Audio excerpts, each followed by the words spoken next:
Paasfees 2025 is om die draai. Ek wil jou graag herinner aan ons Paasprogram hierdie jaar. Ons begin die donderdag aand, 6:30, met 'n nagmaalsgeleentheid. Iemand gaan ook haar getuienis gee van verliese, en ons gaan sommer net as geloofsgemeenskap saamkom, stil word rondom die nagmaal. Dan Vrydagoggend is dit weer die tradisionele Paasstasies.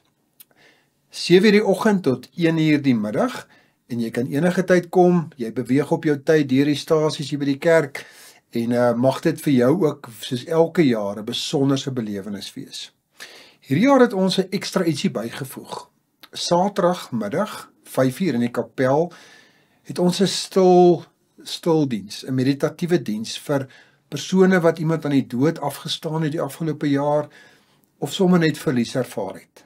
En dan Sondag, die hoogtepunt, die lofprysingsdiens, opstanding Sondag, 8:00 die oggend, en dan weer 9:30. Bring vriende saam, ons nooi jou, kom wees deel van Paasfees 2025.